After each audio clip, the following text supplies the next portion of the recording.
고린도후서 1장 1절에서 11절 말씀을 중심으로 고난 중에 임하는 하나님 나라의 위로와 건지심이라는 제목으로 말씀을 나누도록 하겠습니다. 바울은 편지를 시작하며 하나님을 모든 위로의 하나님으로 찬양합니다. 사도 권위를 넘보는 대적자들과 오해 속에서 바울은 자신이 겪은 심한 아시아의 고난, 그러니까 살 소망이 끊어지고 사형 선고를 받은 것 같은 상황을 숨기지 않고 드러냅니다. 이 고난은 인간의 힘을 의지하지 말고 오직 죽은 자를 다시 살리시는 하나님만 의지하게 하려는 목적이 있었습니다. 하나님은 그 극심한 고통 속에서 바울을 건지셨고 앞으로도 건지실 것이며 이 위로를 경험한 바울은 이제 동일한 환난을 겪는 고린도 교회 성도들을 위로할 수 있는 영적 자격을 갖추게 되었다고 고백합니다. 우리가 살아가는 이 세상은 하나님 나라의 통치 아래에 있지만 동시에 여전히 죄와 사망의 그늘이 드리워진 깨어진 세상이기도 합니다. 그렇기 때문에 예수님을 믿고 하나님 나라의 백성이 되었다고 해서 우리 삶에서 고난이 완전히 면제되지는 않습니다. 도리어 복음을 위해 살아가다 보면 세상이 이해하지 못하는 영적 전투와 극심한 환난을 마주하기도 합니다. 오늘 본문에서 사도 바울이 고백하는 현실이 바로 그러합니다. 바울은 아시아에서 당한 환난이 얼마나 극심했는지 살 소망이 끊어지고 마음의 사형 선고를 받은 것 같았다고 토로합니다. 세상의 가치관과 관점으로는 이러한 고난이 실패이자 저주요 버림받은 자의 증거일지 모릅니다. 세상은 번영과 성공, 고통 없는 탄탄대로만을 축복이라 말하기 때문입니다. 그러나 바울은 도리어 이 깊은 고통의 구렁텅이에서 하나님을 찬양하며 편지를 시작합니다. 왜냐하면 하나님 나라의 관점은 세상의 관점과 완전히 다르기 때문입니다. 오늘 우리는 본문을 통해 고난을 바라보는 하나님 나라의 새로운 눈을 뜨기를 원합니다. 그 속에 감추어진 깊은 위로와 신앙의 도리, 그리고 우리를 향한 격려의 메시지를 마음 깊이 새기는 복된 시간이 되기를 소망합니다. 고린도후서 1장 3절을 읽겠습니다. 찬송하리로다.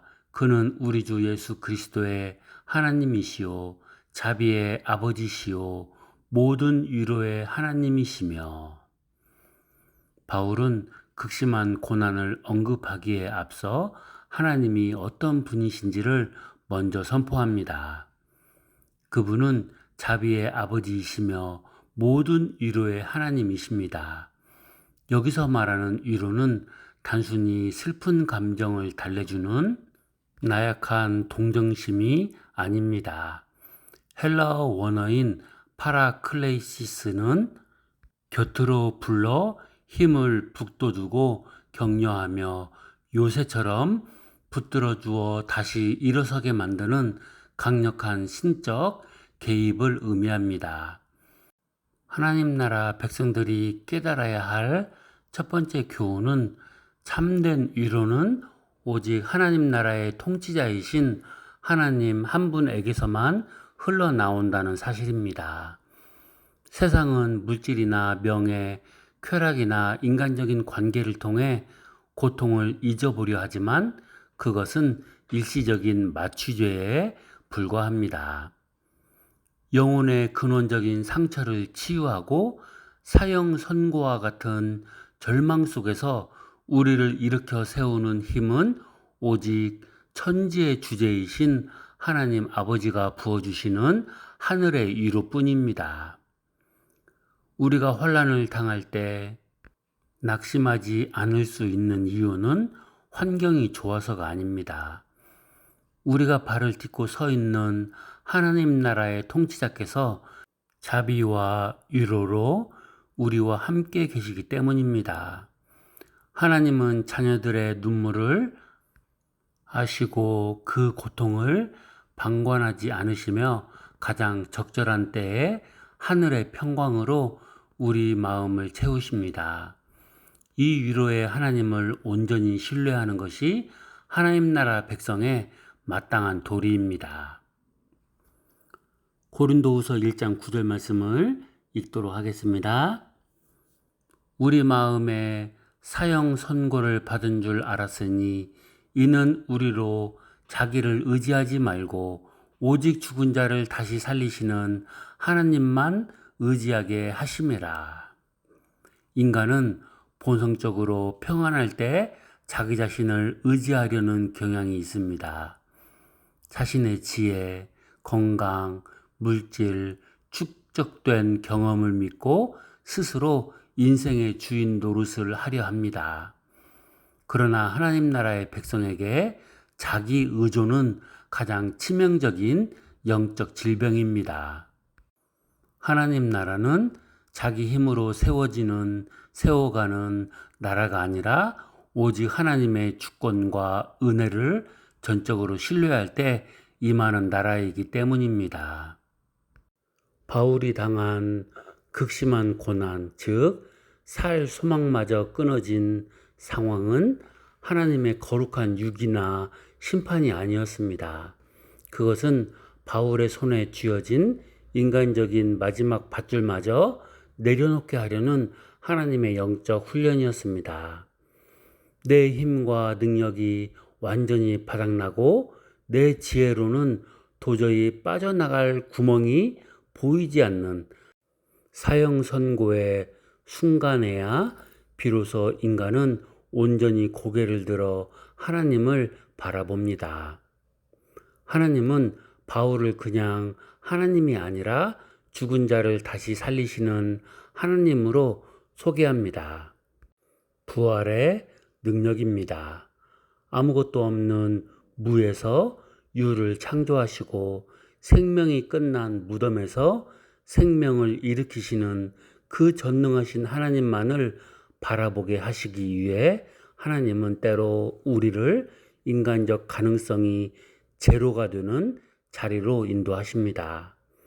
그러므로 성도 여러분, 지금 사방이 막힌 것 같은 고난을 통과하고 계십니까?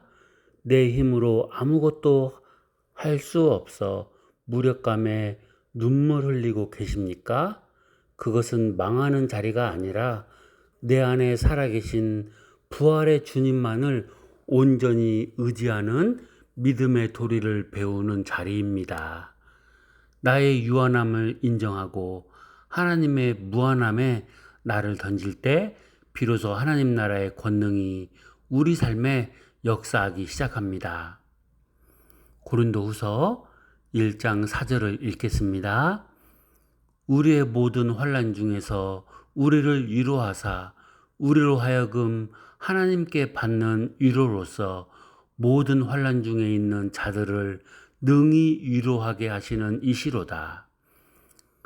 하나님 나라의 중요한 원리 중 하나는 흘려보냄입니다.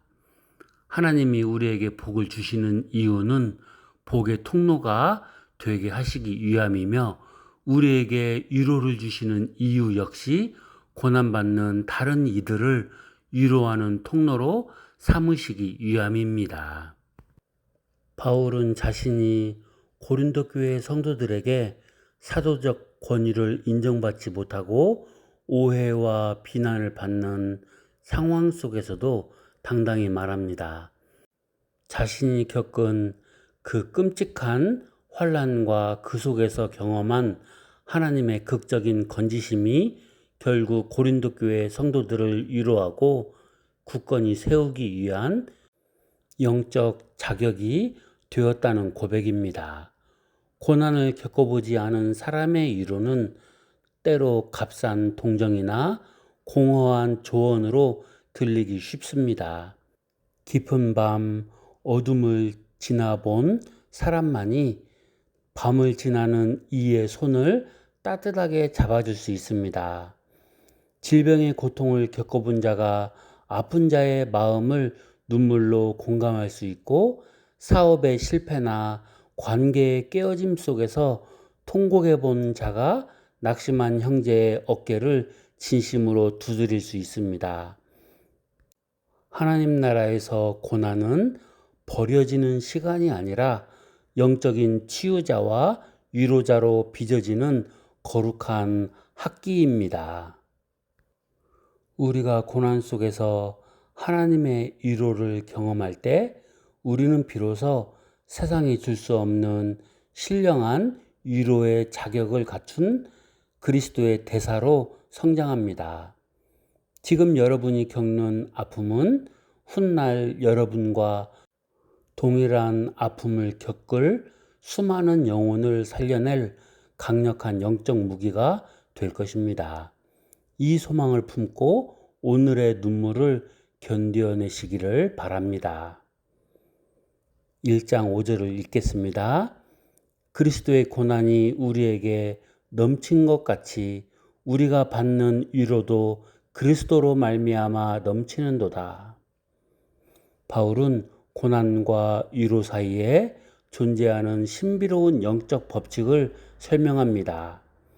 그것은 바로 고난이 넘치는 곳에 위로도 넘친다는 비례의 법칙입니다. 우리가 겪는 고난이 깊으면 깊을수록 하나님이 부어주시는 하늘의 위로 역시 상상할 수 없을 만큼 깊고 풍성하게 임한다는 뜻입니다. 여기서 중요한 표현은 우리의 고난이 그리스도의 고난이라는 점입니다. 우리가 당하는 환난이 단순히 나의 죄나 탐욕, 어리석음으로 인한 결과가 아니라 하나님 나라의 백성으로서 말씀대로 살려다 당하는 고난이고 복음을 지키려다 겪는 아픔이라면 그것은 곧 그리스도의 고난에 동참하는 영광스러운 일입니다. 예수 그리스도께서는 십자가라는 가장 처절한 고난을 통과하셨습니다. 그렇게 주님은 고난당하는 자의 마음을 누구보다 잘 아십니다.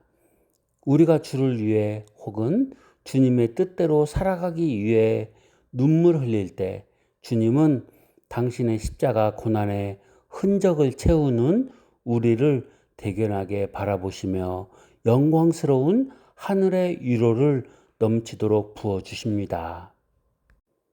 고난의 분량이 크다고 낙심하지 마시길 바랍니다.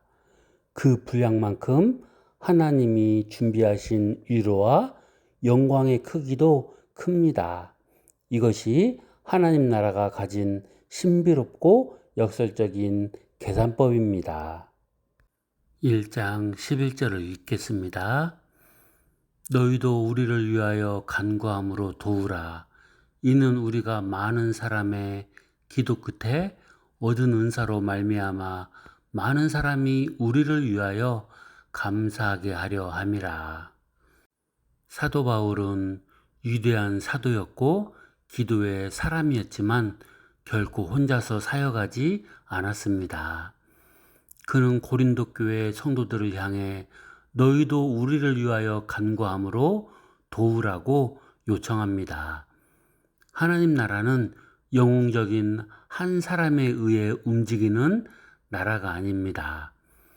그리스도를 머리로 삼고 모든 성도가 각 지체가 되어 함께 울고 함께 웃는 강력한 영적 공동체입니다. 바울은 성도들의 중보 기도를 통해 자신이 환난에서 건지심을 받았다고 믿었습니다. 그리고 그 기도의 결과로 주어진 구원을 보며 많은 사람이 함께 하나님께 감사와 영광을 돌리게 될 것이라고 확신합니다. 고난은 성도를 고립시키려 하지만 하나님 나라는 기도를 통해 성도를 하나로 묶어줍니다.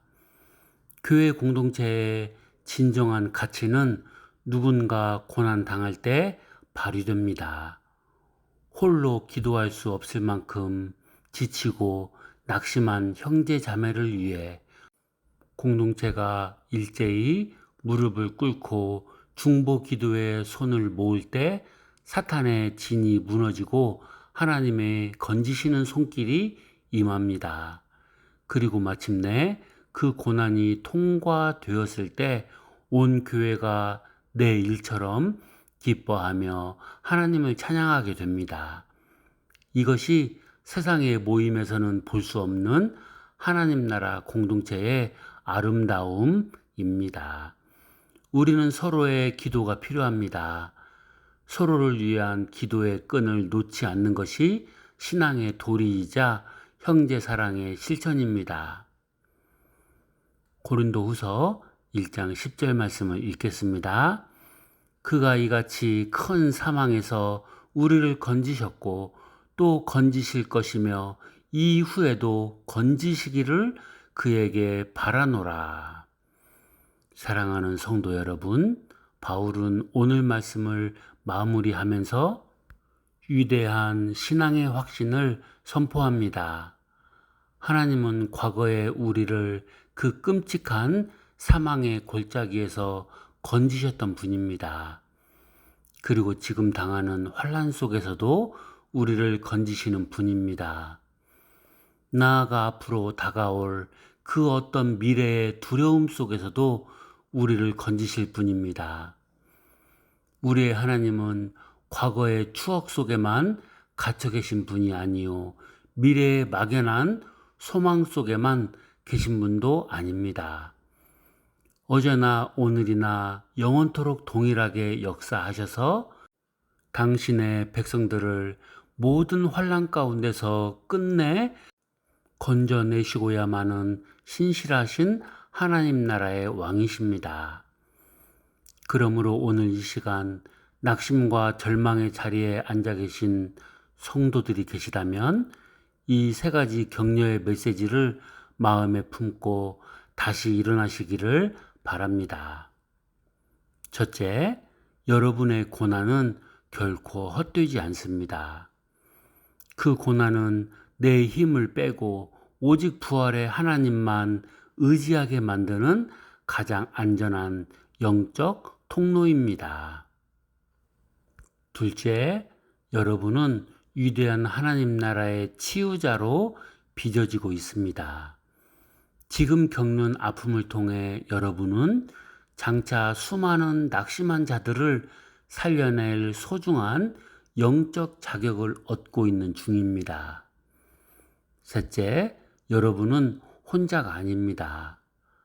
삼위일체 하나님이 넘치는 위로로 함께 하시며 여러분을 위해 눈물로 기도하는 교회 공동체가 곁에 있습니다.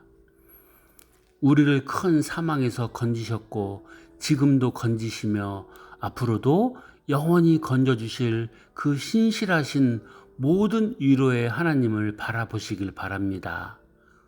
세상의 환난 속에서도 하나님 나라의 백성답게 전적으로 주님만 의지하는 신앙의 도리를 다하며 하늘의 평강과 위로 속에서 날마다 넉넉히 승리하시는 모든 성도님이 되시기를 간절히 소망합니다. 아멘.